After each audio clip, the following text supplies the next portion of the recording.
kita harus tahu dulu gereja itu dibangun pasti karena ada sebuah tujuan, betul?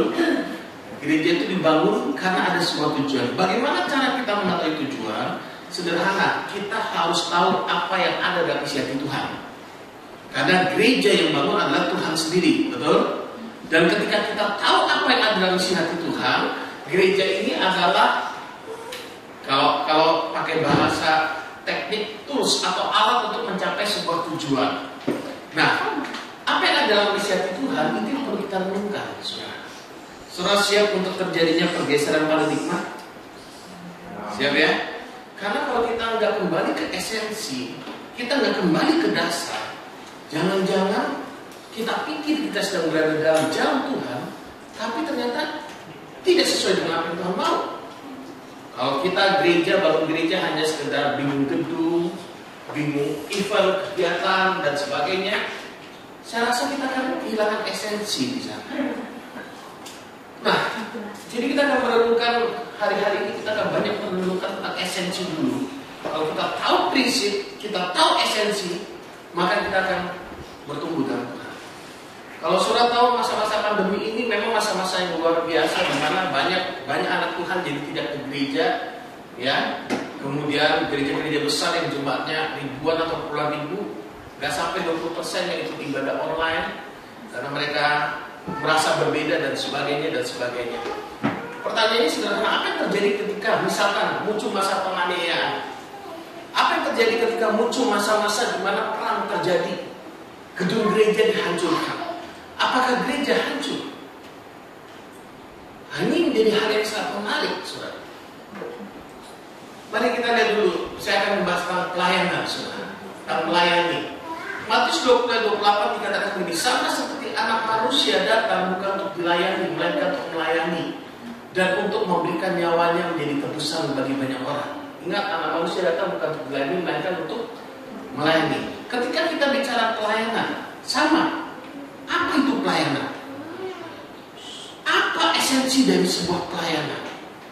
Tentunya gereja sangat erat kaitannya dengan pelayanan. Kalau kita tidak mengerti esensi dari sebuah gereja, maka pelayanan yang kita lakukan pun caranya akan salah. Betul? Tapi kalau kita tahu tujuan gereja, maka semua kekuatan kita arahkan untuk mencapai tujuan itu. Next. Boleh diklik. Saya ingin memunculkan satu pertanyaan dulu. Apa yang muncul dalam pikiran kita ketika kita mendengar kata pelayanan? Biasanya apa? Bro, mau pelayanan bro? Apa yang muncul dalam benak? Apa arti pelayanan biasanya? Yang muncul? WL, panggung, usher, gitu kan? Singers, pemusik. Ini paradigma umum. Kalau misalkan saya ngajak saudara, misalkan, ayo nih pelayanan, kebanyakan orang berpikirnya ke arah sini, betul nggak?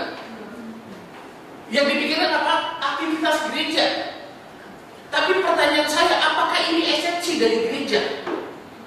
Apakah ini yang Tuhan mau? Esensi yang paling penting yang Tuhan mau, apakah ini dalam kita melayani Tuhan? Saya beritahu saudara, bukan ini yang paling penting. Bukan berarti ini nggak penting. Tapi kita bicara yang paling dulu, apa yang menjadi isi hatinya Tuhan? Apa yang muncul dalam pikiran kita? Pernahkah kita terpikir pelayanan bicara tentang melayani orang-orang yang hilang, orang-orang yang terbuang? Atau kebanyakan dari ini semua yang paling muncul mana? Yang di atas itu ya, worship leader, singer, pemusik, asyir, pengkhotbah dan sebagainya, jadwal khotbah yang padat. Hari ini saya ingin mengajak kita buang semua paradigma yang kalau kita artikan pelayanan adalah ini. Karena ini bukan esensi dari sebuah pelayanan. Oke, kita masuk pelan-pelan. Jadi apa arti melayani? Melayani berarti melakukan kehendak Tuhan, betul kan? Ada banyak kehendak Tuhan di dalam Alkitab. Tapi yang mana yang paling Tuhan mau? Saya suka pakai ilustrasi. Misalkan saya di rumah punya pembantu, sudah sering saya cerita sama saudara. Saya bilang, Mbak, tahu bersihkan kamar ya. Lalu saya pergi ke kantor. Waktu saya pulang, saya lihat mbak saya lagi potong rumput. Mbak saya sedang bekerja nggak? Bekerja. Waktu saya masuk ke kamar saya belum dibersihkan. Mbak saya sedang bekerja, betul? Tapi dia melayani saya nggak? Tidak, karena dia tidak melakukan apa yang saya kehendaki. Nah sekarang pertanyaannya, apa itu kehendak Tuhan? Kalau seorang mau tahu apa itu kehendak Tuhan, maka seorang harus tahu apa yang menjadi isi hati Tuhan. Isi hati Tuhan, Yohanes 3:14, apa? Karena begitu besar kasih Allah akan dunia ini, sehingga ia telah mengaruniakan anak yang tunggal supaya setiap orang percaya kepadanya tidak binasa, melainkan beroleh hidup yang kekal. Sebab Allah mengutusnya anaknya ke dalam dunia ini bukan untuk menghakimi, melainkan untuk menyelamatkan. Garis bawah ini, isi hati Tuhan adalah menyelamatkan. Katakan bersama saya, menyelamatkan. Yohanes 6:28, coba buka Alkitab saudara yang sudah ketemu, kalau bacakan. Ayat 29, pekerjaan apakah yang Tuhan ingin kita lakukan supaya kita melakukan pekerjaan yang dikehendaki oleh Allah? Lalu kata mereka kepadanya, apakah yang harus kami perbuat supaya kami mengerjakan pekerjaan yang dikehendaki Allah? Jawab Yesus kepada mereka, inilah pekerjaan yang dikehendaki Allah, yaitu hendaklah kamu percaya kepada Dia yang telah diutus Allah. Percaya melahirkan keselamatan, betul? Yang percaya tidak binasa, melainkan beroleh hidup yang kekal. Ayat 39-40. Kita harus meredefinisi kembali esensi dari pelayanan. Ayat 39-40, tolong baca. Yang sudah ketemu, Yohanes 6 ayat 39-40. Dan inilah kehendak Dia yang telah mengutus aku, yaitu supaya dari semua yang telah diberikannya kepadaku jangan ada yang hilang, tetapi supaya kubangkitkan pada akhir zaman. Sebab inilah kehendak Bapakku, yaitu supaya setiap orang yang melihat anak dan yang percaya kepadanya beroleh hidup yang kekal, dan supaya aku membangkitkannya pada akhir zaman. Nah, itu kehendak Bapa. Karena Bapa ingin kita selamat, Dia berikan anaknya tunggal Yesus Kristus. Yesus itu mengangkat isi hati Bapa, bahkan demi menjalankan isi hati Bapa, Dia berikan nyawanya, Dia taat sampai mati di atas kayu salib, menanggung seluruh dosa saudara dan saya. Nah, sebagai anak-anak Tuhan, ketika kita mengangkat isi hati Bapa, kita seharusnya tahu bahwa pelayanan sesungguhnya adalah bagaimana supaya orang mengenal Kristus, mengalami Kristus. Oke? Ingat, kalau saudara tidak mengerti esensi pelayanan kesini, saya pasti setiap membantu tadi itu loh. Sedang bekerja iya, main musik terus setiap minggu padat jadwal, tapi ternyata dia belum melakukan apa yang Tuhan mau. Yaitu apa? Bawa jiwa kepada Kristus. Ini isi hati Tuhan, sudah. Inilah kenapa sampai gereja ada. Nanti kalau saudara lihat, gereja itu pertama kali berdiri, didirikan oleh Yesus. Matius pasal 16 ayat 18. Matius pasal 16 ayat 18. Matius pasal 16 ayat 18. Dan aku pun berkata kepadamu, engkau adalah Petrus, dan di atas batu karang ini aku akan mendirikan jemaatku. Kata jemaatku itulah eklesia, gereja.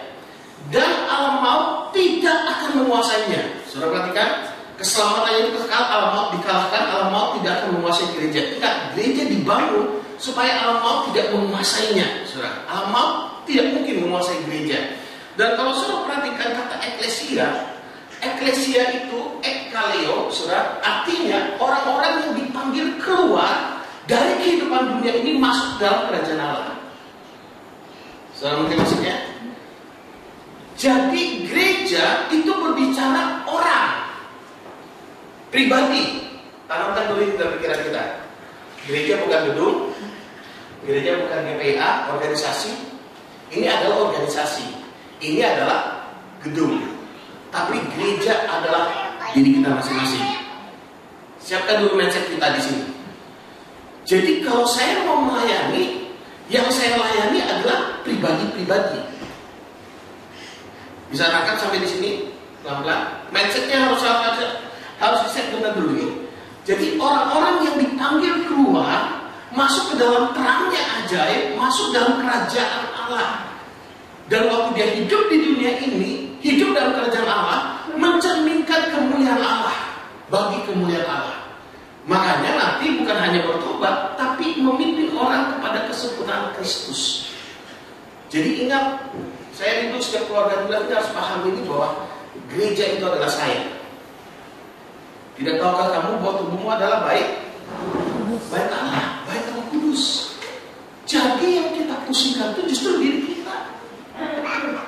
Makanya kalau saya mau pelayanan, yang pertama yang saya pesan harus melayani diri sendiri.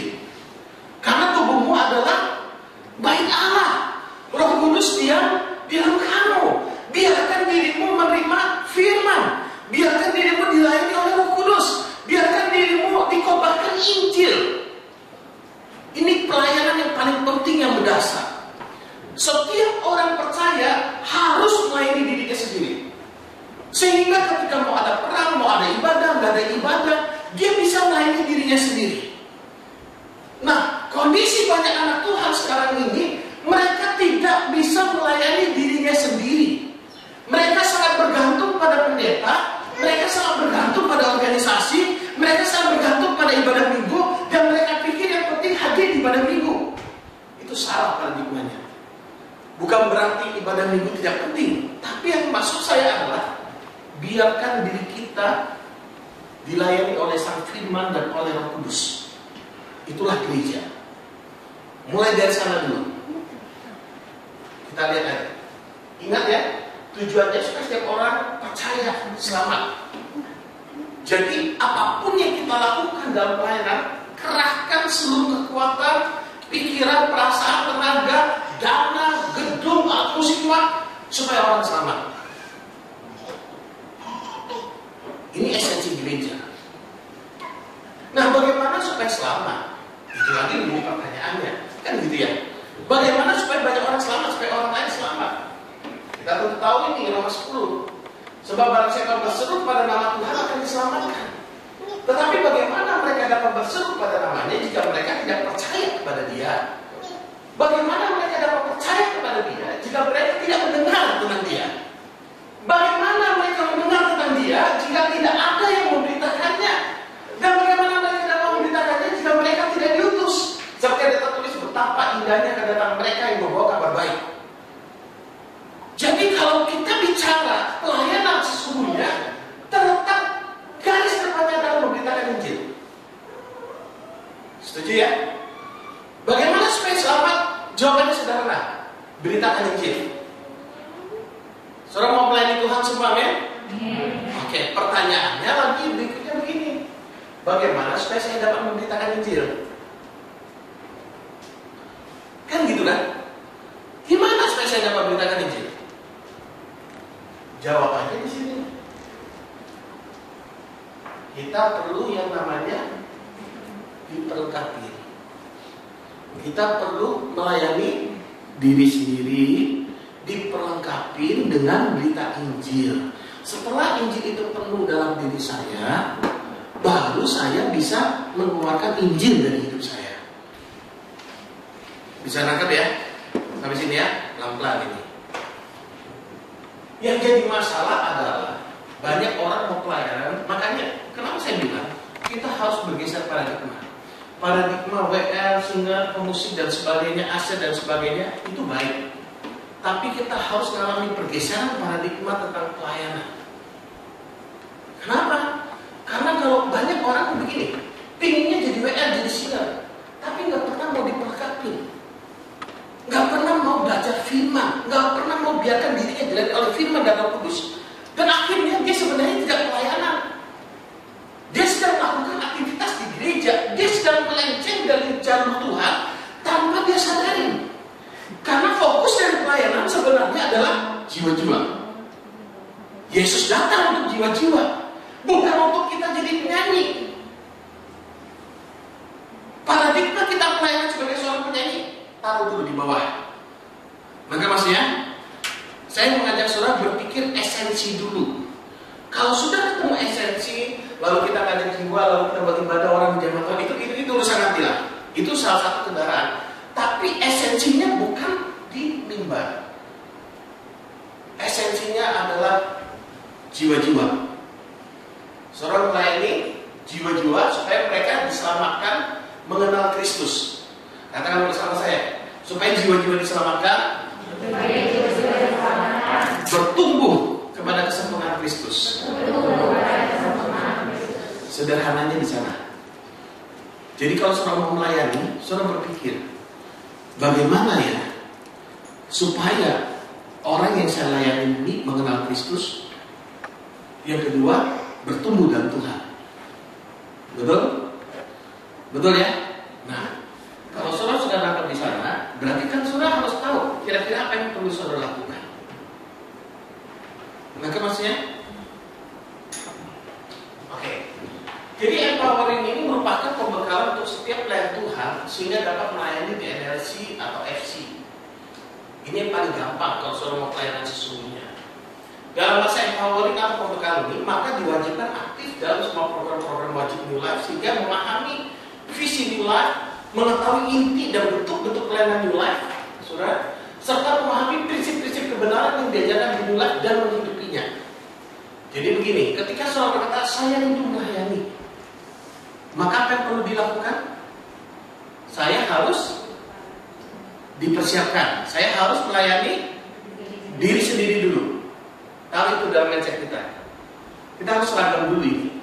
Jangan mau cepat-cepat langsung mimbar. Jangan. Itu gampang, itu gampang.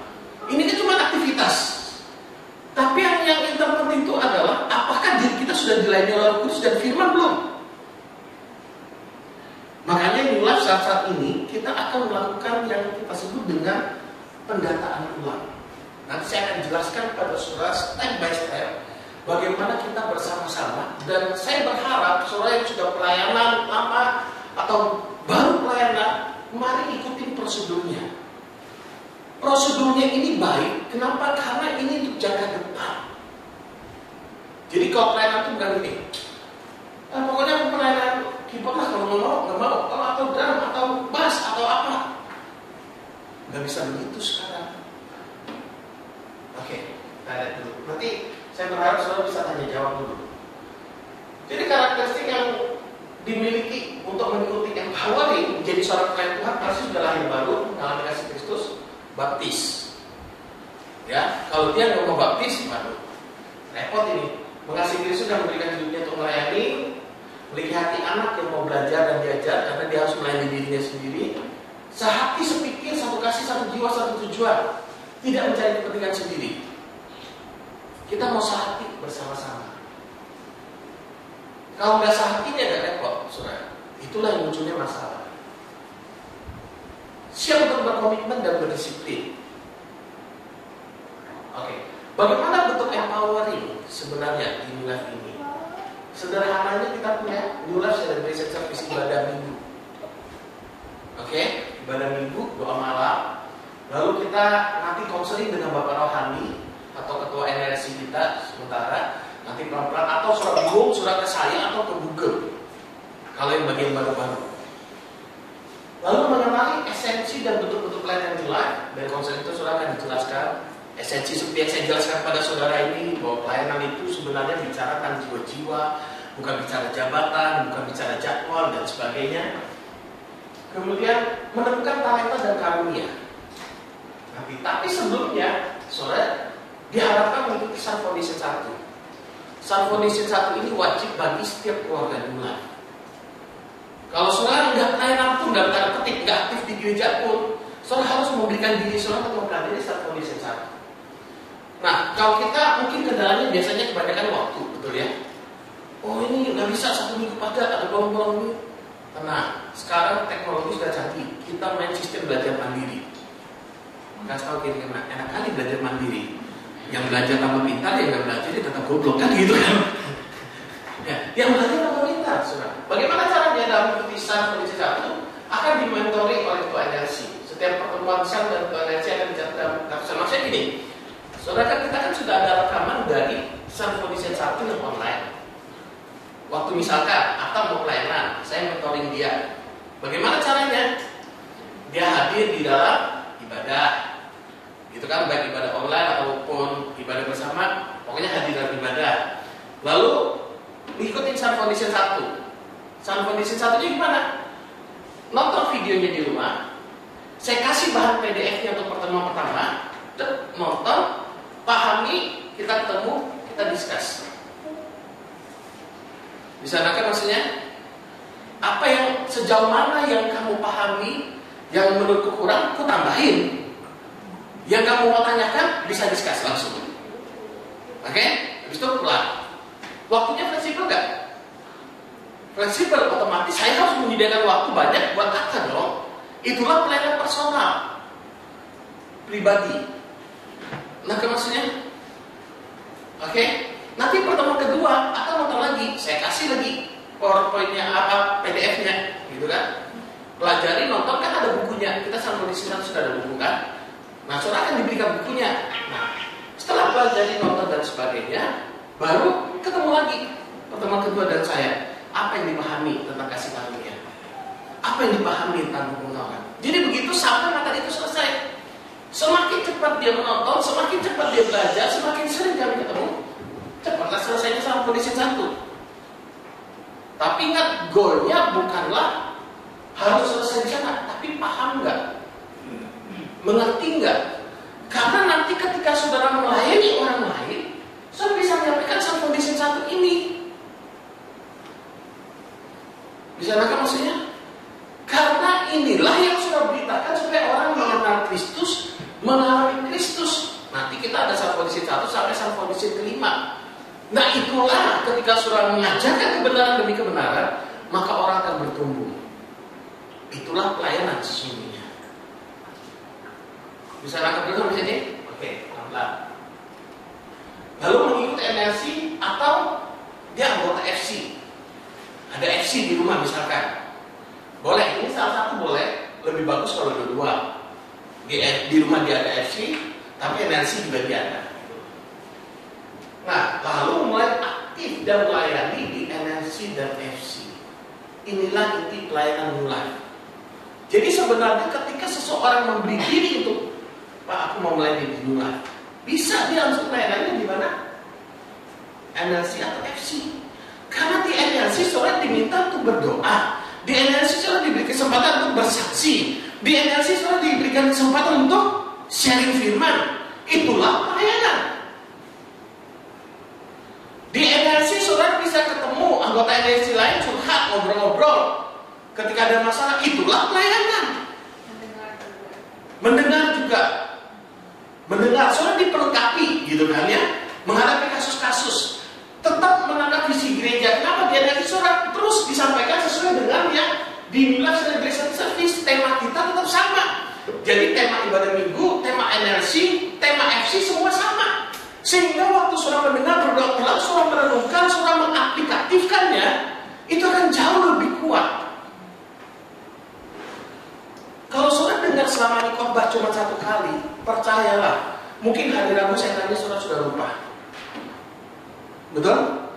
Tapi kalau saudara ibadah minggu dengar, NLC dengar, FC dengar, saudara bangun pagi saudara renungkan bagaimana saudara hidupin bersama dengan anggota NLC lain, bisa diskus bagaimana aplikatifnya, kasus-kasus contohnya bisa diskusi, betul? Maka itu akan hidup dari hidup kita.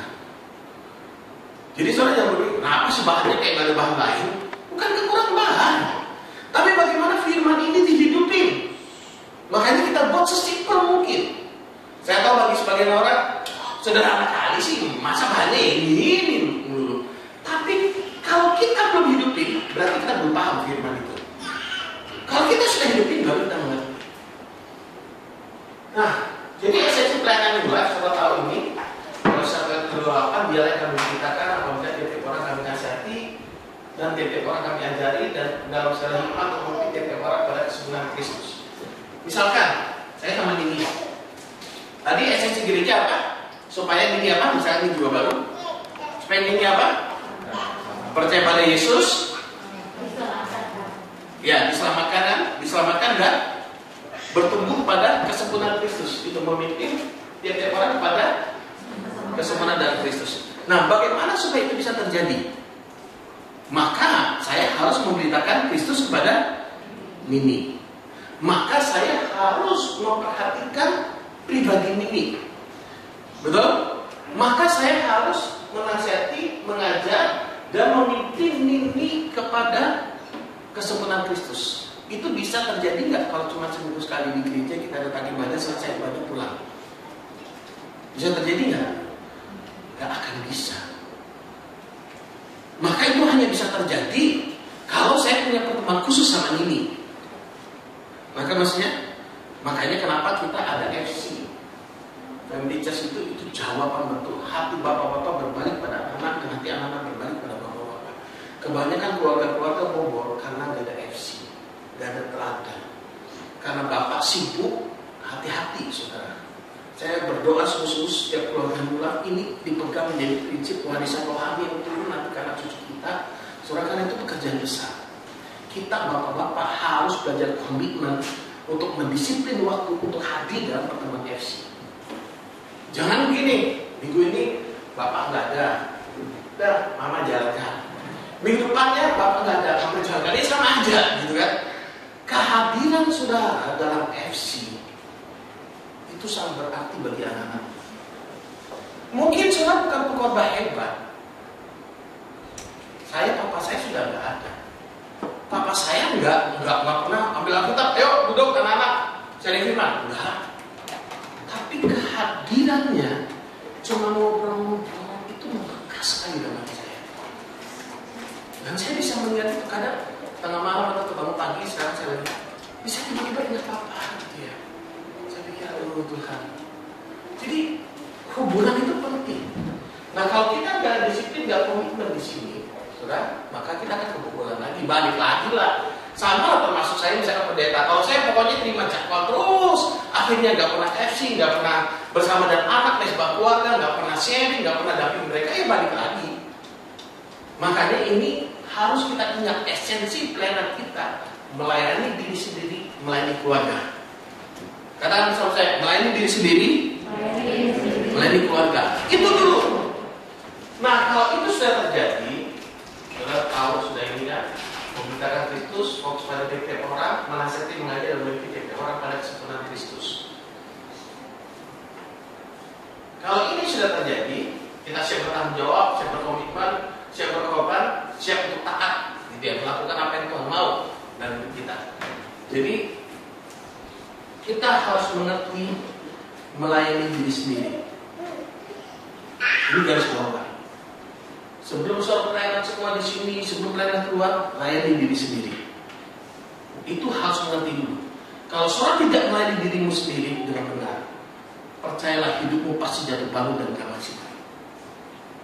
Tapi kalau seorang melayani diri sendiri, ambil waktu duduk dia, renungkan firman Roh Kudus bicara, seorang mendapatkan hikmat Tuhan, seorang mendapatkan iman. Hikmat itu, iman itu sudah akan memimpin hidup saudara kepada kemenangan demi kemenangan dalam Tuhan. Saudara bisa bereaksi benar atas semuanya. Tapi orang yang tidak melayani diri sendiri, pasti hidupnya mengalami kejenuhan, jatuh bangun dan sebagainya. Makanya kita mau kembali ke dasar. Ini penting.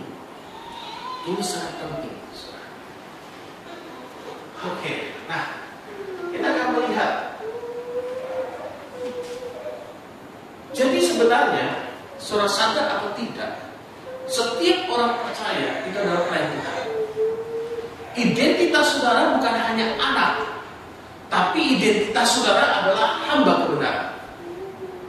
Ketika saudara berbicara tentang pelayanan, renungkanlah tentang identitas saudara sebagai seorang hamba, baru saudara akan mengerti.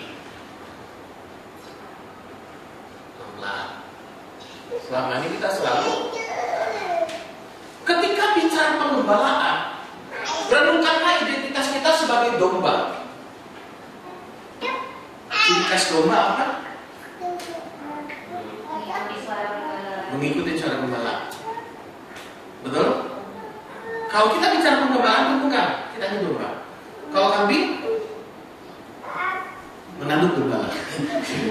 Nah, kambing bedanya di sana memang.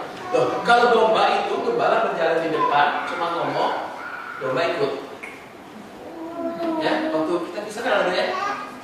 Kita tiru-tiru panggil domba ya datang. Begitu gembala asik datang, tinggal makin datang domba-dombanya.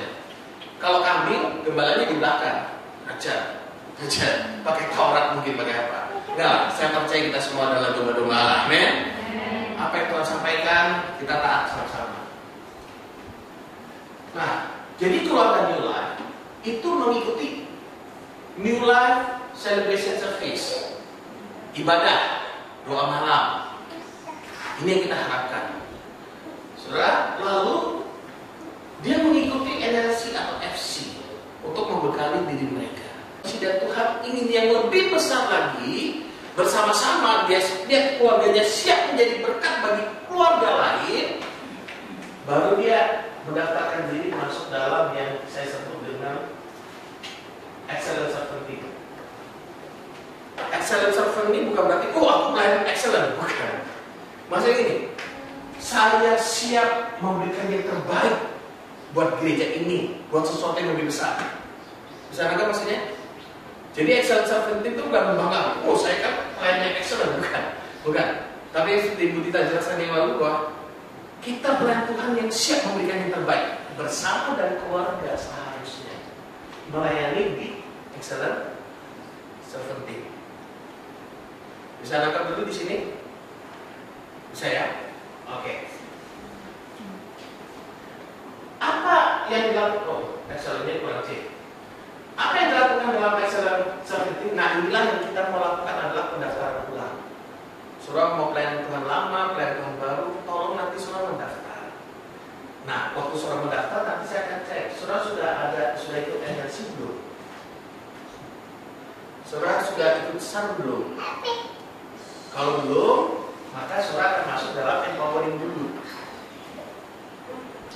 Maka maksudnya ya, kita win-win solution lah, bukan berarti saudara gak boleh pelayanan, bukan. Tapi, ayo bersama-sama. Sehingga nanti sampai generasi berikutnya, pelayan yang baru, mau masuk semua enak. Gak ada gini, oh Atta kan belum ikut SAR, dia sudah di excellent team, bisa. Gak ada lagi gitu, karena kita semua melalui proses yang sama. Betul ya? Karena proses yang sama ini merupakan esensi. Bisa nangkep sampai sini? Nah, proses yang sama ini adalah esensi. Jadi bukan berarti, oh saya harus hafal ayat, harus gimana, enggak. Pahami saja kebenarannya, minimal di sana. Minimal saudara punya keyakinan keselamatan.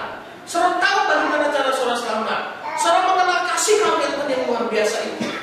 Yang keselamatannya bagaimana, bukan karena usaha saudara, tapi untuk saudara hidup dalam kasih karunia, kasih karunia Allah itu memampukan saudara untuk hidup dalam kodrat ilahi, mengambil bagian dalam kodrat ilahi, saudara hidup dan berkuasa. Sehingga saudara jangan berkata hidup dengan sesama, oh semua kan ada kasih karunia, gak perlu ngapa-ngapain. Kalau benar-benar begini, saudara. Nah itu semua ada di kebenarannya. Nah, jadi nanti kita akan melakukan pendaftaran ulang. Sebenarnya kalau saudara lihat keluarga kita kan, itu kan gambar-gambarnya kan gede, ya kan? Nanti masuk ke dalam excellent servant team, ES team. Lalu apa yang dilakukan dalam ES team? Ada yang namanya New Life Celebration Service. New Life Celebration Service ini maksudnya gini, nanti di dalam New Life Celebration Service ada usher, ada musik, atau worship leader. Nah itu sudah mulai memikirkan ke arah sana nanti. Nah maksudnya kalau yang di keluarga New Life itu mereka masih mengikuti, karena mereka sudah bisa melayani diri mereka sendiri, mereka sudah bisa melayani keluarga, saatnya mereka melayani orang lain. Jadi kalau saudara misalkan melihat syarat-syarat pemilik jemaah, syarat-syarat diaken, suami dari seorang istri dapat memenuhi kebutuhan keluarganya, itu saudara lihat semua. Jadi yang kita lakukan itu model begitu. Jadi dari keluarga New Life dia masuk dalam excellent servant team. Lalu apa yang ada? Ada SAN juga. Karena dia sudah ikut SAN, dia bisa membantu mengkoordinir. Oh bahan SAN ini lebih bagus kalau dipertajam begini, dikasih ilustrasi, dikasih game. Lalu kita buat kelas SAN ini modelnya begini. Nah itu nanti biarkan itu di excellent servant team yang memikirkannya. Bisa nangkap maksudnya? Saya berusaha pelan-pelan nih. Lalu ada apa lagi? Ada NLCC, apa NLCC? New Life Counseling Center. New Life Counseling Center ini sebenarnya tujuannya untuk memberikan layanan konseling baik untuk keluarga New Life maupun untuk jiwa baru nantinya. Nah, dengan harapan apa? Waktu kita memberikan konseling, mereka yang minder, mereka punya problem emosional, mereka cari pengakuan, mereka cari pujian, itu semua selesai. Dan waktu mereka jadi bapak di rumah, di dalam FC sudah baik. FC itu kalau orang jadi bapak di rumah, tapi dia belum pulih, dia malah bisa melukai anaknya. Maka makanya kita ada konseling. Konseling ini nanti juga membantu bagaimana melepaskan nanti dengan perkembangan ini akan terus berkembang ini. Ya, kita ini bukan jejak karir sebenarnya, bukan.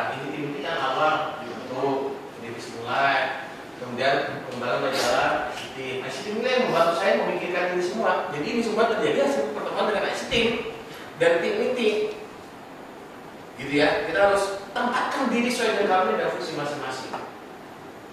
Jadi sederhananya di excellence 17 nanti semuanya itu masuknya ke sini.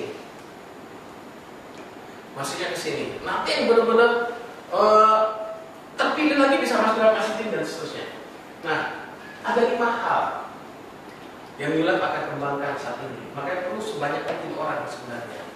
Namun, saya minta tolong, saudara jangan buru-buru masuk ke sini. Kalau saudara belum ber-LNC atau FC, saudara belum sang kondisi satu pun belum mengerti, saudara belum aktif rutin ibadah, jangan buru-buru masuk sini. Nanti konsentrasimu pecah.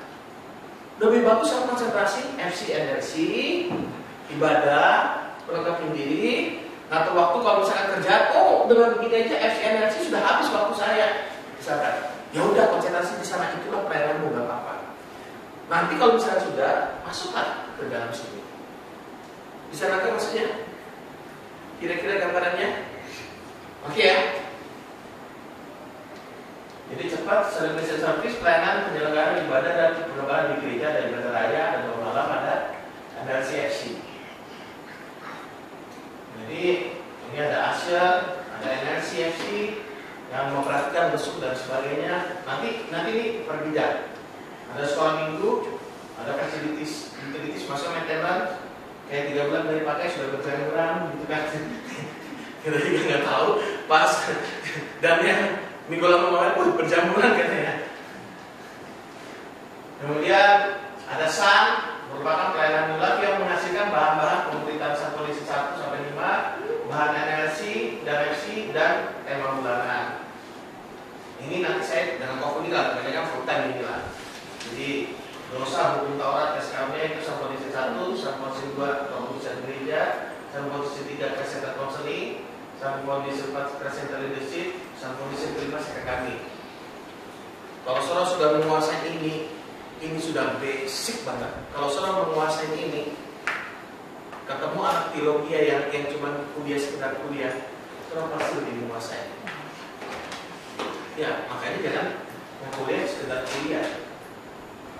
Jadi goalnya, kalau SAN, kita goalnya bahan SAN, bahan-bahan NLC, gitu ya, bukunya, modulnya, lalu pelaksanaannya, mau online, mau gimana, dokumentasi. Nah, berharap dengan multimedia bisa bekerja sama, sehingga kita melahirkan belajar mandiri sebenarnya. Itu yang diharapkan. Karena apa? Satu kondisi 2 nanti kalau kita habis kelas karena ada dokumentasi bagus, untuk angkatan berikutnya tinggal kelas mandiri seperti satu kondisi 1. Nah, cuman kita harus melahirkan mentor-mentor yang bisa membimbing satu kondisi 1 sampai kondisi 2. Jangan sampai mentornya sendiri nggak ngerti. Maksudnya gini, ada dosa besar, dosa kecil nggak? Ada. Berbohong demi kebaikan dosa kecil. Nah, kalau dosa kecil masuk surga, masuk. Dosa besar nggak masuk. Nah, ini kan jadi sesat jadi dia. Kenapa? Karena saya dulu ikut begitu. Karena pengajarnya sama yang mentornya ini, yang mendampingi ini nggak ngerti apa-apa. Nah, itu yang nggak boleh. Kita bersama-sama. Lalu di Life Counseling Center tetap mereka buat seminar, buku, modul, program counselingnya. Ini ada berbagai macam tema yang bisa digarap.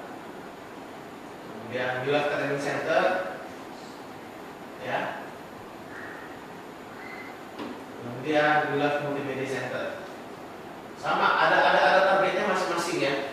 Ada targetnya masing-masing. Nah, sampai sini saya mau tanya dulu, saudara nangkep nggak kira-kira jalurnya dulu?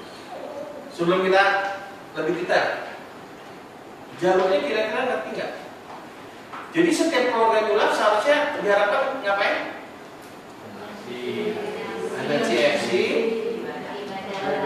ada kondisi satu. Jadi ketika seorang melayani ada jiwa baru, arahkan untuk ini semua. Karena yang kita layani adalah jiwanya. Jiwanya. Ingat garis bawahi jiwanya. Bukan kegiatan pelayanan. Pelayanan itu adalah jiwanya. Kalau kita sudah tangkap ini betul-betul, itu bermakna. Nah, habis itu dia melayani keluarga. Setelah dia melayani keluarga, maka dia bisa bersama dengan keluarganya masuk dalam EST, Excellent Servant Team. Nah, otomatis orang yang melayani EST ini dia sudah yang di keluarga kita tetap harus jalan. Jangan sampai karena dia masuk EST, FC-nya jadi nggak jalan, NLC-nya nggak jalan karena alasan pertemuan ini, pertemuan itu padat sekali. Nah, itu nggak boleh. Harus tetap NLC-nya jalan, FC-nya jalan, semuanya jalan, baru dia masuk ke EST ini. Oke, sampai sini ada pertanyaan mungkin? Kalau dia anak kos atau dia single, dia gimana FC-nya, Pak? NLC atau NLC. Bisa jadi nanti NLC ini malah ngarahnya yang single-single. Bisa jadi. Bisa jadi. Cuma kita alami dulu, kita nggak hilangkan NLC. Walaupun ada FC, tetap biarkan jalan berdua. FC kita jalan. FC itu kan memang tanggung jawab keluarga, kepala rumah tangga sebenarnya. NLC itu kan lintas keluarga. Oke. Ada lagi kira-kira? Dan kalau yang masih single juga, kalau memang karena kita kan memang sekali lagi tujuannya goalnya adalah jiwa-jiwa ya. Betul. Jadi kalau yang masih single mau melayani di FC, dia melayani dari keluarganya dulu kan. Jadi walaupun memang misalnya bapak jalannya tidak bisa menjadi gembala FC, ya dimulai dari kita lah gitu ya. Yang single itu. Misalkan papa mamaku belum percaya, ya udah aku dekatin dulu mamaku, beritakan Injil, layani, jadi teladan bagi mama dan sebagainya kan. Kita berubah, mama akhirnya mengenal Tuhan. Ya udah berdoa dulu, baru papa lagi. Itu target pertama. Tapi kalau keluarga nggak ada di sini gimana? Nah, teman kos boleh. Jadi sebenarnya kalau keluarga nggak ada di sini, misalkan Atta, Destin ini satu kos misalkan, satu single semua, dan Atta akhirnya bisa memimpin ini, bisa memimpin Destin terima Yesus. Nah, ini menjadi satu NLC sebenarnya. Tapi kita mau pakai istilah FC juga boleh karena satu rumah kan. Nah, maksudnya satu FC, kepala rumah tangga siapa? Atta.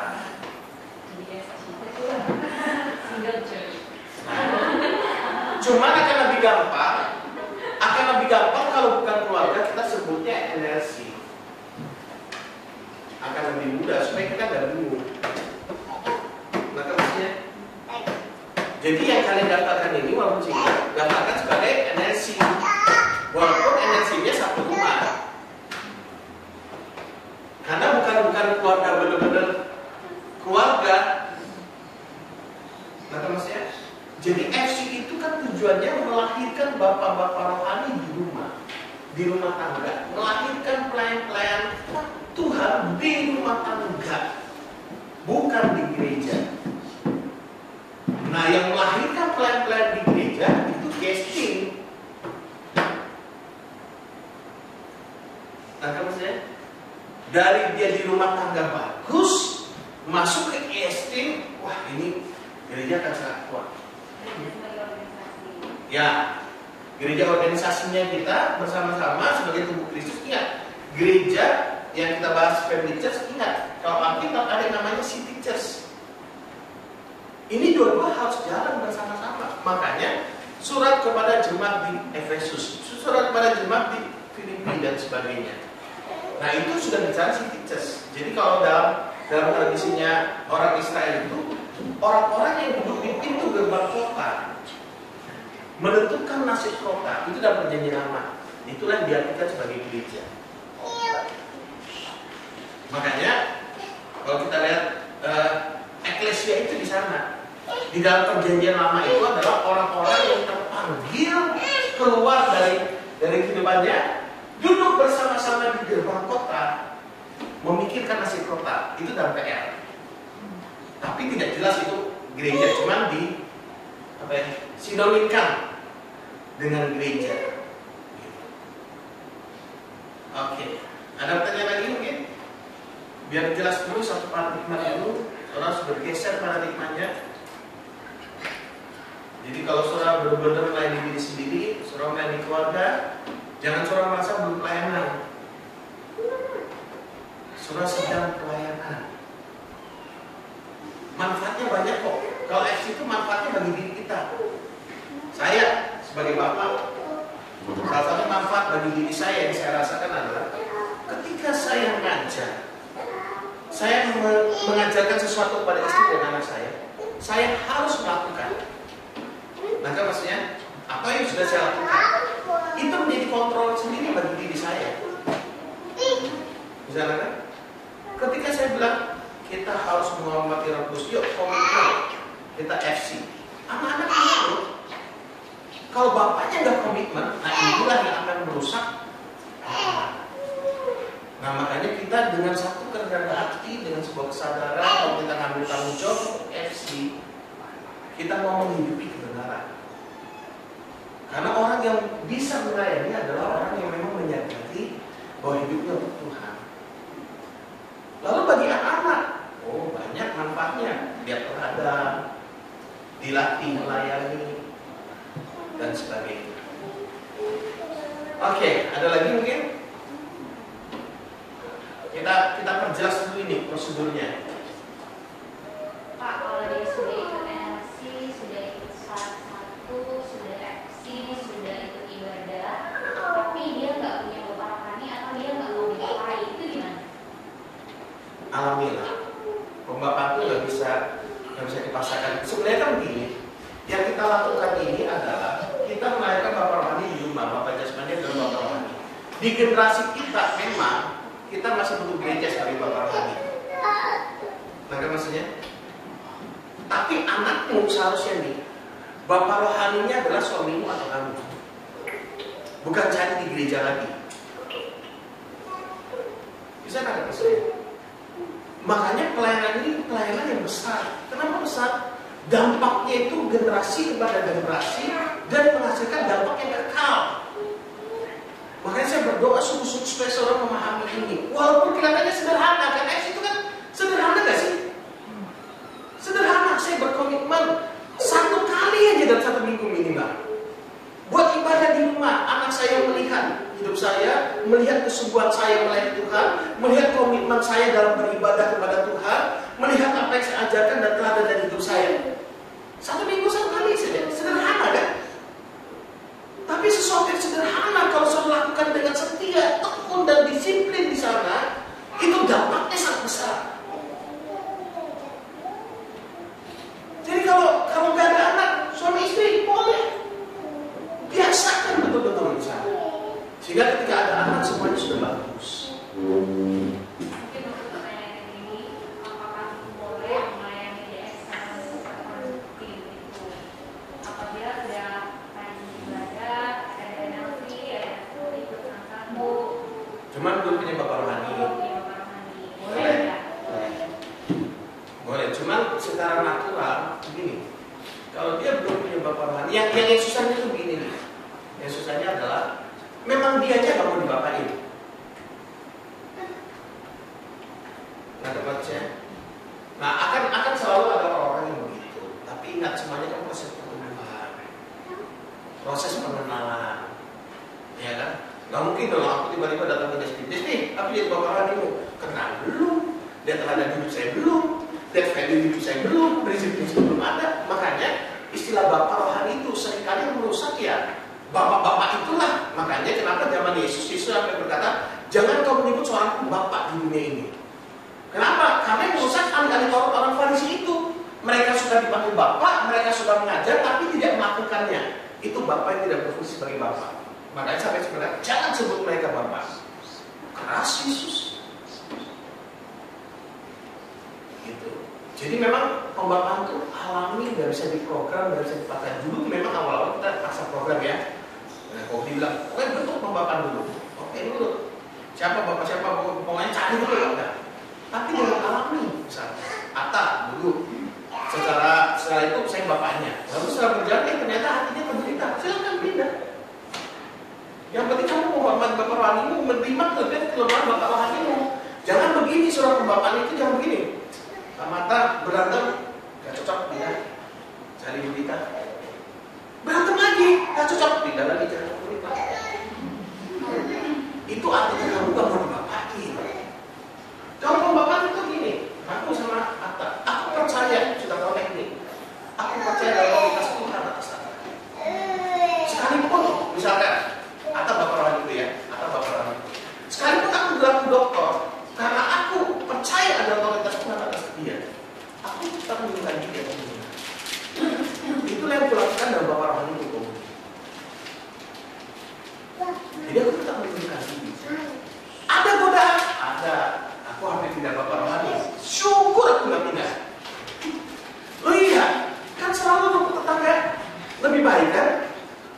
Di sini sudah jarang ketemu. Oh, di sini ternyata di sini mantap. Grace, sempat terpikir. Rasanya di sini sudah Grace. Mungkin sama sini sudah selesai. Saya pikir gitu. Tapi enggak. Saya mau pindah.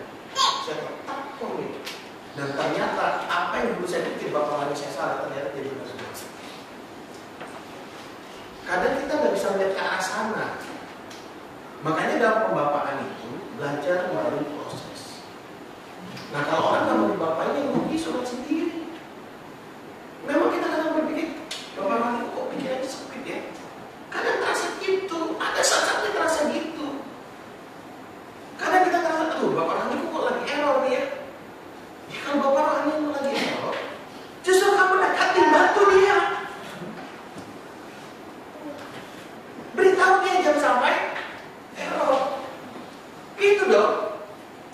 Ini enggak bapak rohani error, ditinggal cari bapak rohani. Nah itu yang rusak. Makanya misalkan seperti ada seorang hamba Tuhan yang ngajak ke bapak. Waktu itu saya tanya, punya bapak rohani boleh banyak ya bapak rohani? Oh boleh, nggak apa-apa. Kalau saya enggak, bapak rohani satu, guru boleh banyak, mentor boleh banyak, konselor boleh banyak. Tapi belajarlah punya bapak satu saja. Kalau satu saja kamu nggak bisa tunduk, banyak pun kamu tambah nggak bisa tunduk. Kamu akan banding-bandingkan. Karena intinya di mana sih problemnya? Sikap hati. Bukan berapa banyak bapakmu. Nah kan maksudnya? Tapi kalau misalkan terjadi, misalkan seperti saya sama Atta gitu, Atta pindah. Ya sudah ingat, kita ini membimbing orang, bawa orang kepada Kristus, bukan kepada kita. Nah kalau saya baper-baperan, udahlah Atta dibuang aja, kurang aja sudah kupapain, mati-mati dan doakan, masih pindah lagi. Itu namanya problem. Belajarlah bangun hubungan itu dengan alami natural, bukan karena struktural. Gitu ya. Oke? Itu pembapaan. Dan makanya kita biarkan itu alami lah. Alami. Oke, ada lagi mungkin? Tapi ingat kalau pembapaan, goal kita adalah adanya bapak rohani di rumah. Bapak jasmani sama dengan bapak rohani. Kita berdoa untuk generasi di bawah kita ini loh. Bukan generasi kita saja, generasi di bawah kita ini yang kita persiapkan. Adanya bapak rohani di rumah. Bapak jasmani adalah bapak rohani. Bapakku adalah gembalaku. Bapakku adalah konselorku. Jadi anak curhatnya sama bapak. Itu akan jauh lebih sehat. Tapi bapak-bapaknya harus diperlengkapi menjadi bapak rohani. Kalau dia dan itu begini, bagaimana dia diperlengkapi? Oke. Ada lagi pertanyaan? Kok misalnya ini ada single gitu ya, ada tapi dia punya bapak rohani, apakah dia boleh ikut FC ke bapak rohaninya? Bapak rohaninya di Lobatan misalkan. Nah, sini ada. Boleh. Dia nggak punya orang tua, single. Saya nggak punya anak kos atau apa, tapi dia masih dengan bapak rohani yang saya. Energi sebenarnya. Kalau bukan keluarga, kita biar dapat kita fokus dulu ya. Mungkin kalau keluarga kita sebutnya FC. FC itu satu, Jadi nggak bisa ya. satu keluarga, satu FC. Kalau misalkan yang bukan keluarga, biar gampang kita sebutnya energi aja gimana? Kalau FC berarti kandung gitu ya Pak? Ya ada hubungan darah lah. Kalau bawahnya nggak ada, Kalau nggak ada energi. sedih Pak. Kalau misalnya dia yang masih mau FC nggak bisa, saya nggak bisa. Bagaimana? Dia mau? Saya udah dia mau FC itu bisa nggak? Gak apa-apa kan, kalau bapak rohani kan gak ada masalah. Cuma ingat FC ini goalnya adalah melahirkan bapak rohani di keluarga. Goalnya. Kalau energi misalkan saya sama Bu Dita pembapaan misalkan, gak ada masalah. Kita sebutnya pembapaan itu natural alami. Ini kan di generasi kita ini kan yang jadi problem. Kalau misalkan saya Atta misalkan ikut energi saya. Tapi dia bapak rohaninya. Kita bicara bapak rohani yang di gereja dulu ya, bukan yang di rumah ini ya. Bapak rohaninya Bu Dita. Saya kan lebih cenderung karena kami ikut Bu Dita aja guys. Kenapa? Karena akan lebih efektif pertemuan, waktu dan sebagainya. Tapi kalau enggak juga nggak apa-apa. Maka maksudnya, karena jangan sampai dia energi sama saya, dia sebut Bu Dita bapak rohaninya, curhat nggak pernah, telepon nggak pernah. Berarti ini cuma sekedar panjangan. Iya tuh. Bapak-bapakan. Pembapaan itu bicara hubungan. Ingat, pembapaan itu bicara hubungan. Bisa saja misalnya ya ini sama saya manggil saya kok, tapi pembapaan jarang. Gak ada masalah di sana. Jangan rancu dengan cuma sekedar status sebutan, tapi fungsinya lah yang kita pikirkan. Jadi kalau misalkan Atta misalkan manggil Bu Dita tante misalkan, tapi dia ada masalah curhatnya sama Bu Dita. Waktu dia ini tahu dia lebih dengan Bu Dita. Nah berarti kamu sudah punya hati amat dengan dia sebenarnya. Maka maksudnya, nah itu alami. Memang status penting. Status itu maksudnya sebagai anak rohani kita ya. Nah, itu sangat penting juga. Sangat penting. Kenapa itu memberikan kita identitas? Cuman memang yang terjadi kerancuannya kan begini. Yang kita nggak pilih begini. Seperti yang terjadi di Medan lah. Gembala suami istri, mahasiswa kuliah di Medan. Saya gembalakan kan, saya jadi bapak rohaninya buat ini, ya kan? Ini mama kandung. Ini bangga sekali sama saya, sama kami. Setiap kali telepon mama kandungnya, selalu cerita tentang kami. Salah nggak? Salah nggak? Nggak salah kan kelihatannya? Tapi apa yang terjadi dengan mama kandungnya? Mama kandungnya kasih ibu gembala. Benar, Bu, terima kasih Bu mengembalakan anak saya dengan baik. Tapi saya kehilangan anak saya. Itu kisah nyata. Kenapa? Karena dia jauh lebih respect kepada sini daripada orang tua. Nah kita ini dalam tanda petik mau mengarahkan anak kepada orang tua menjadi bapak rohaninya. Nah kita tahu orang tua ada error, ada kekurangan. Kalau dia keluar dari rumah enak, kita bantu perlengkapi. Makanya semenjak kita muda yang belum punya anak diperlengkapi dulu. Sehingga nanti di waktu suami sudah menikah punya anak, suami bisa menjadi bapak rohani yang baik bagi anak-anak. Maka maksudnya, suatu saat pandemi 5 tahun misalkan terjadi, ya sudah nggak apa-apa di rumah ada ibadah, ada bapak rohani apa yang ada dikontenkan lagi.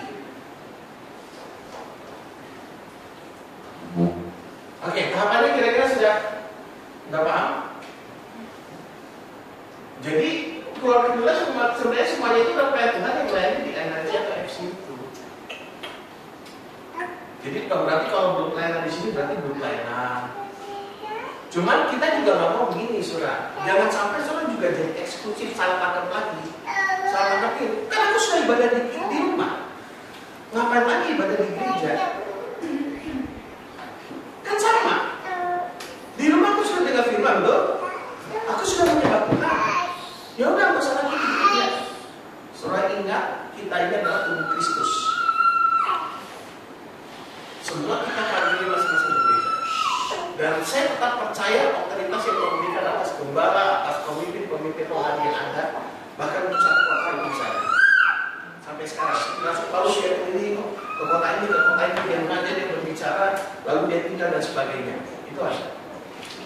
Jadi kita harus ingat, di samping family church sebenarnya ini bagian dari tubuh Kristus yang lebih besar.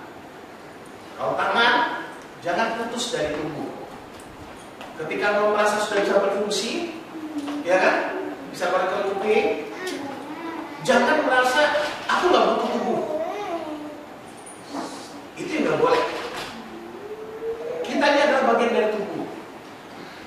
Nah, setiap kita di keluarga berfungsilah sesuai dengan tujuan Tuhan. Nah, kan maksudnya jadi jangan sampai saudara salah mengerti. Kan aku sudah ibadah, kan bisa aja tiba-tiba muncul pikiran gitu kata orang gak ngerti kan.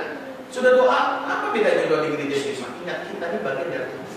Makanya dari mulai Tuhan berikan tema, memberikan kebenaran, memberikan visi, memberikan tema bulanan, Tuhan mengarahkan kita bergerak bersama dan bersama, sehingga kita jauh lebih maksimal. Bisa nangkep ya? Oke, ada pertanyaan lagi nggak? Sebelum kita akhiri ini. Hari Rabu ini saya berharap kita, saudara nanti yang bergabung dalam IST itu di hari Rabu lebih banyak hadir untuk kita bisa ketemu. Ini kenapa saya terus menjelaskan begini? Karena ini harus benar-benar dijelaskan berulang-ulang dan sampai ke keluarga kita semuanya mesti tahu. Nanti saya akan kirim link untuk bagi saudara yang rindu melayani di New Life. Dan arti gini, apapun kondisi saudara makanya saya rindu melayani. Ya udah, daftar aja dulu. Nanti masalah saudara dimasukkan di empowering dulu, lalu atau dimasukkan di IST, itu nanti urusan belakangan. Maka maksudnya, jadi ini linknya adalah coba tampilkan. Nanti yang akan dikirim aja di New Life. Oke, sambil Anda persiapkan. Ada lagi yang lain? Pertanyaan? Harus jelas ini, harus jelas supaya jangan sampai saudara ngomongnya di belakang, bertanya di belakang, nanti miskom lagi. Jangan bertanya pada orang yang gak hadir hari ini. Nanti saudara bingung. Saya sudah jelaskan dari awal pelayanan, sesi pelayanan, nanti saudara tanya, iya sekarang pelayanan ada IST. Orang gak ngerti masih bikin aneh-aneh aja sekarang. Kita harus tahu prosedurnya gitu ya. Sepakat ya? Jadi kalau saudara mau bertanya, tanyalah kepada saya. Jangan tanya pada orang yang gak hadir hari ini. Yang gak hadir hari ini, kalau dia mau tanya, saudara jelaskan. Justru saudara menjelaskan seperti saya jelaskan kepada saudara. Bisa nangkap? Oke, ada lagi pertanyaan? Cukup? Ada yang mau melayani, ternyata dia kan sudah masuk di perikatan sudah itu ibadah minggu, sudah ikut staff, sudah dengarnya atau SC kan. Nah terus, tapi dia belum mau bergabung di SC itu sama dia. Gak masalah, dia tetap di keluarga. Dia di keluarga New Life aja. Di keluarga New Life itu kan sebenarnya sudah main di FCIRC sebenarnya. Makanya excellence of menteri misalnya, aku sudah main di NLCFC, aku ingin lebih lagi memberi diri untuk memikirkan keluarga-keluarga lain. Sudah gak mikirin keluarga aku lagi, mikirin keluarga lain, mikirin gereja lain, mikirin yang lainnya lah, mikirin kita ulas dulu lah. Nah, mikirin yang lain, nah itu baru masuk di IST. Jadi sebenarnya kita harus lebih tahu setiap keluarga kita, identitasmu adalah pelayan. Yang kuning kok baik? Ya, yang menekankan waktu itu. Identitasmu adalah pelayan. Nah, waktu kita sadar identitas kita pelayan, nggak ada lagi istilahnya jemaat sebenarnya. Nah, sekarang kita mau nggak berfungsi? Yang belum ber-FC atau belum ber-NLC, yuk aktifkan. Saudara sudah ber-NLC bagus, tapi saudara punya keluarga ini sebenarnya orang percaya. Yuk bentuk FC, ajak ibadah, doa, dan sebagainya. Oke, ini sudah makin lama semakin jelas sudah ini. Semakin jelas. Ada lagi pertanyaan? Jadi nanti dari yang mendaftar kita lihat SAN misalkan. Oh ada yang belum ikut SAN. Nanti kalau misalkan saya nggak handle, kita bagi, saya akan pilih berapa orang. Oh nanti saja kamu misalnya sama ini gitu. Nah kan maksudnya biar dibimbingnya SAN-nya itu kan kalau semua misalkan ada 20 orang setiap hari saya ngomongin 20 orang kan ada juga. Nanti kita akan atur bersama-sama. Tapi bisa juga kelas misalkan Berry, Cory misalkan Despli misalkan Bertiga misalkan, sama-sama mulai dari 0 sama posisi 1, ya udah bertiga masing-masing waktu di rumah, nanti sekali ketemu saya langsung bertiga, bisa juga. Mereka maksudnya, jadi pelayanannya pelayanan personal. Nah kalau saudara dapat jiwa baru juga usahakan begitu model pelayanan kita, mindsetnya. Saya ajak dia ibadah, saya ajak dia berenergi, saya beritakan Kristus kepada dia. Bisa nanti saya. Dan saya itu sebenarnya semua program bulan menguasai materi saya itu kerinduan dari dulu. Sehingga kalau kerinduan itu sudah terjadi, baru bisa dia belajar kepada lain. Nah, jadi kalau saudara tidak di FC atau NLC dan misalnya seorang masih setengah-setengah, lebih bagus perdalam dulu di sana. Ini bukan melarang saudara melayani, bukan. Ini kita cuma merapikan saja supaya bagus. Sehingga nanti kalau banyak orang datang sudah tahu, oh ini pelayanan Wingraf itu di mana? FC, NLC. Jadi kita sama-sama set melayani itu di FC, NLC. Kalau itu sudah baru Yestin baru mikirnya ini dan sebagainya. Nah bagaimana kalau mereka nggak ber-FC atau nggak ber-NLC tapi mau pelayanan di mimbar? Ya kita rem dulu. Kita masukkan empowering. Bisa nangkap maksudnya ya? Oke, kita bukan melarang, cuma saya berikan penjelasan. Pentingnya melayani diri sendiri, melayani keluarga. Oke, kalau keluarganya dia belum siap, tapi dia sudah berrelasi, boleh, cuma diberi arahan. Ingat visimu adalah melayani keluargamu. Gak apa-apa dia suruh melayani anak. Syarat kita bukan harus dua-dua FC dan NLC kan? Salah satu sudah boleh.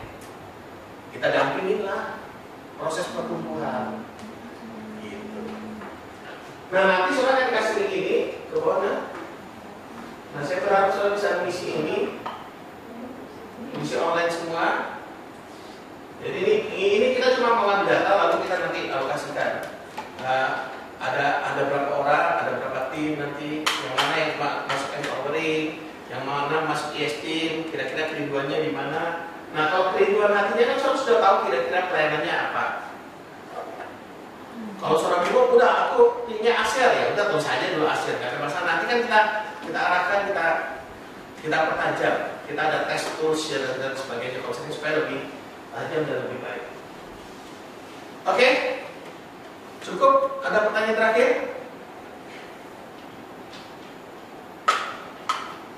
Mari. Kira-kira jelas gak, mantap gak esensinya? Yang paling penting itu paradigmanya dulu. Jangan meremehkan pelayanan terhadap keluarga. Jangan meremehkan pelayanan melayani diri sendiri dan melayani keluarga. Pesan saya, kalau seorang mau konsisten terus melayani Tuhan dan berkobar-kobar dalam Tuhan, pastikan seorang melayani diri sendiri dan melayani keluarga. Jangan pernah remehkan itu. Kalau kita berpikir, keluarga kan bisa berubah waktu sehari-hari, mau kapanpun kan bisa. Oke, memang sudah dikasih keluarga ke sana. Cuman kalau bisa kita tepati, kenapa kita nggak tepati? Aduh, hari ini aku capek sekali nih, FC, hari Rabu gitu ya. Yaudah pindah hari. Saran saya, kalau memang sudah disepakati dengan anggota keluarga, jangan mudah pindah-pindah. Kecuali kalau karena kasus-kasus tertentu, misalkan anak saya tiba-tiba les misalkan, yaudah kita cari hari lain. Itu memang it's okay, karena memang kondisi, karena ada kerja, it's okay. Cuma diberikan pengertian. Sebaiknya tetap dijalankan. Tapi kalau misalnya kita nggak bisa, oke, satu kali mungkin oke. Tapi kalau sering kita nggak ada, sayang juga. Makanya kita perhatikan kebutuhan anggota keluarga kita. Oke, cukup ya? Karena sudah jam 9, kita berdoa yuk. Menit kita berdoa kok.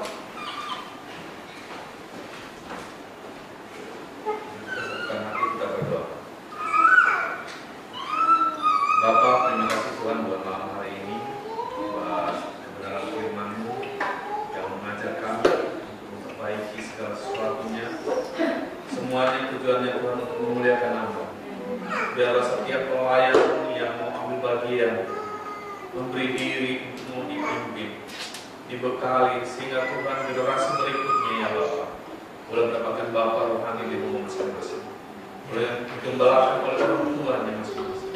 Terima kasih Bapak untuk malam hari ini, memberkati setiap kami yang hadir malam hari ini, memberikan pengertian Roh Kudus secara pribadi Bapak, sehingga semua kami yang hadir malam hari ini mengerti bahwa kami dipanggil untuk melayani. Terima kasih Tuhan yang memberkati Bapak Gembala yang terus mengarahkan kami untuk hidup yang lebih baik, untuk bisa menciptakan kabar baik pada orang lain. Berkati kesehatannya, berkati keluarganya, anak istrinya Tuhan yang berkati. Di dalamnya nama Tuhan dipermuliakan. Terima kasih Tuhan Yesus buat malam hari ini. Biarlah hidup kami serahkan ke dalam tangan Tuhan. Terima kasih Bapa. Dalam nama Tuhan Yesus Kristus, kami sudah berdoa dan mengucap syukur. Haleluya. Amin. Oke, saudara, ada sedikit tindakan. Kemudian satu lagi yang penting, nanti kan kita hari Minggu kita ada ibadah sudah. Jadi minta tolong saudara yang hadir ibadah pagi, nanti segera buat list. Saudara mau pelayanan, nggak pelayanan, masukkan di situ. Karena kursi ini kita set berapa dari 25 ya? Paling 35, saudara. Jadi kita ini cuma ingin tahu jumlahnya berapa banyak dulu. Kalau sampai 42 lebih atau 45, 50 ya kita jadikan 2 kali ibadah. Perkiraan saya 2 kali ibadah. Kemudian kita ibadah sorenya pakai Zoom jam 5 sore, bukan jam 4, jam 5 sore. Jadi kalau saudara habis ibadah pagi mau ibadah Zoom lagi, yang lebih bagus lagi, kita bisa sering-sering. Oke, itu aja. Thank you semuanya.